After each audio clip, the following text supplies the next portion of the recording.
Hai, saya Joko Anwar, and this is 10 Things You Don't Know About Me.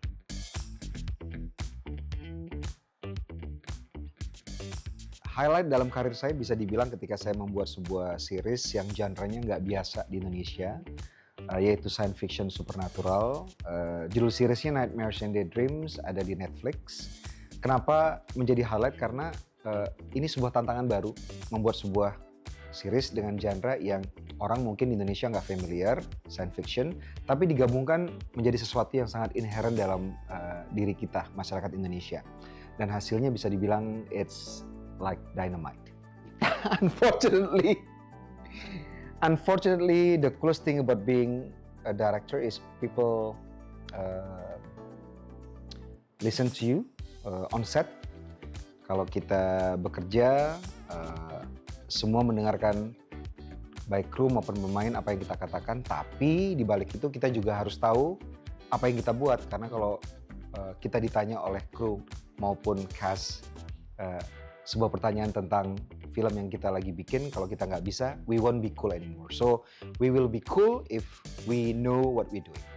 If I'm not a film director, what would I be? Probably a badminton player, because I think it's sexy. Ritual yang saya lakukan sebelum saya syuting, saya harus nyetir sendiri dan mendengarkan lagu di dalam mobil sendiri. Jadi nggak boleh ada orang dalam mobil tersebut, harus sendiri. Saya akan mendengarkan lagu-lagu yang membuat saya bersemangat. Kadang-kadang lagu biasanya dari Nick Cave and the Bad Seeds, Elvis Costello, maupun Katy Perry. Roar.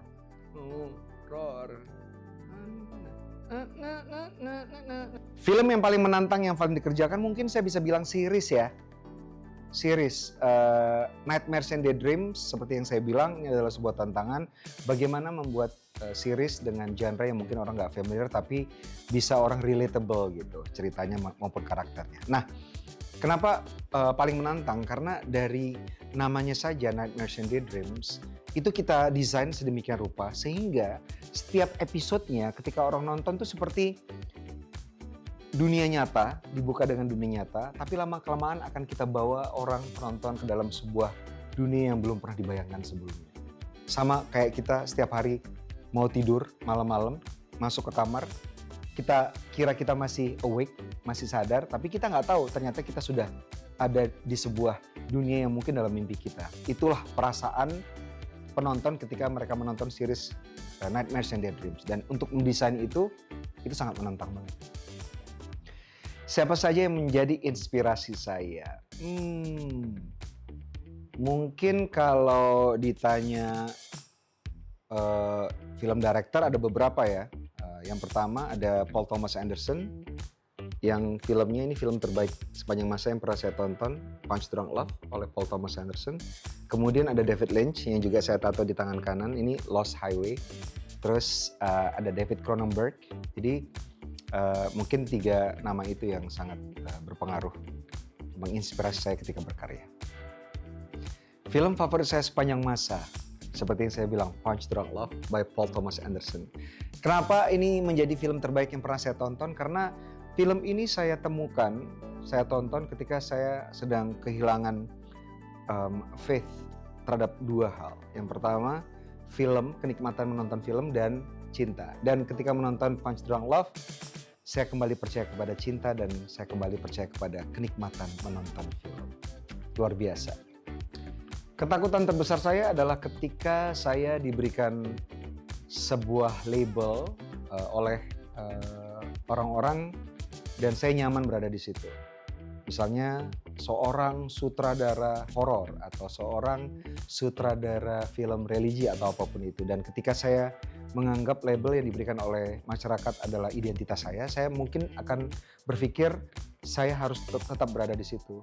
Itu jadi comfort zone saya, dan menurut saya jika kita sebagai seorang kreator punya sebuah comfort zone, itu akan membuat kita mati secara kreatif, dan itu ketakutan terbesar saya. Apa yang ingin saya katakan kepada diri saya 10 tahun yang lalu, berarti tahun 2014 ya? Oh, iya. 2014 itu adalah masa-masa ketika saya susah cari job tuh. Kalau saya bisa kembali 10 tahun ke belakang, saya akan bilang to my younger self, everything is going to be okay. 3 hal yang I cannot live without. My dogs, Toby Maguire and Jesse Eisenberg. Jesse Corgi, terus Toby Golden Retriever, very cute kids. Coffee, and yang paling penting film. I cannot live without film because aku hidupnya ya di film, bangun film, tidur film, semuanya film. Thank you for watching 10 Things You Don't Know About Me. Probably there are more things you don't know about me, but that's it for 10 Things You Don't Know About Me.